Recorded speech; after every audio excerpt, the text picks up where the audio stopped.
class warfare. Remember, the background for all of this is how to make a slave. See, you cannot forget that. And if you don't know that, then you're still seeing, but you're not really comprehending. You're still hearing, but you're not really understanding what is before you. So you're picking up some of it, but to come to a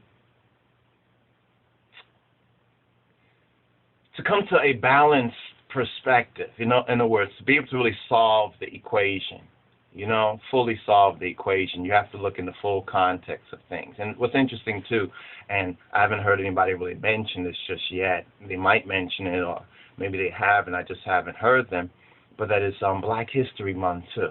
For a moment I've been mentioning this to a couple of ones that say, yeah, it's the shortest month. We already know that February they give us 1 month, and then they have other people have different nationalities and different type of months for different things. So it's not really so big, it's not so big a thing anymore, Black History Month. But the fact that this particular incident happened, it seems to be perhaps stimulating Black people to consider their situation a little more carefully. And the reason why we decided to go into this right now is because, this is what's going on right now. And we see that there is a divine connection to the bigger picture in all of this that's going on right now. Some of it we already should know already, that ones have to sell their souls, in order, and there's Satanism and demonism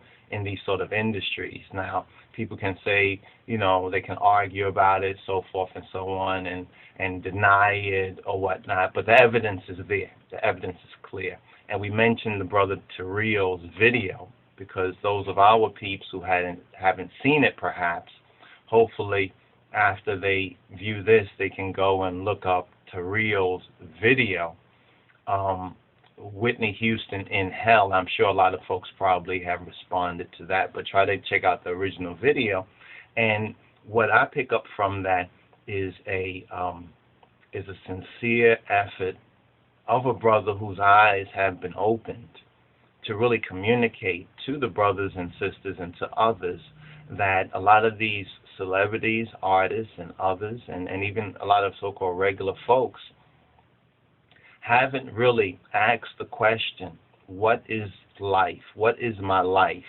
You understand? What is the purpose of my life? Who is God, and why did God give me these talents, these gifts? The main fundamental question is, what is the purpose of life?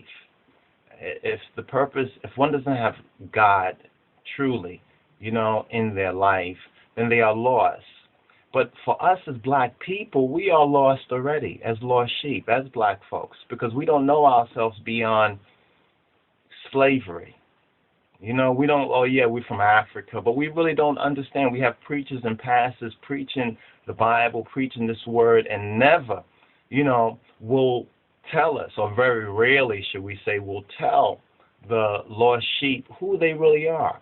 And biblical prophecy of why we have ended up in this hemisphere of the world for 400 plus years, why we have gone through all that we have gone through, and in addition to why what is happening presently right now to us, and with ones like Whitney Houston, Michael Jackson, the Don Corneliuses, on the more personal Beta Israel, Black Israel level, why these things are happening to us. It's all very clear.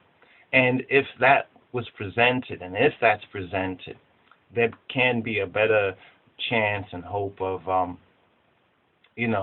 saving at least a remnant of this people. But unfortunately, many have sold themselves, sold their souls, and sold themselves to Satan, and sold themselves to his system. And I mentioned this before. I'm going to conclude this, and then we're going to get into the next part of this, this 17th Rastafari, the Sabbatical portion known as Yithro or Yotor, because we want to deal with the commandments and how our Black Lord and Savior, Jesus Christ, how he magnified the commandments and how the commandments are very important. And then we're going to dovetail some more some more, I hate to say it, excuse me, children or immature people, but we're going to deal with some more nigger shit. We got to deal with some more nigger shit. What do I mean by more nigger shit? Well, nigger shit from the nigger churches. You know, 'cause a lot of churches have been preaching a mixed gospel. You know, a mixed gospel. On some level,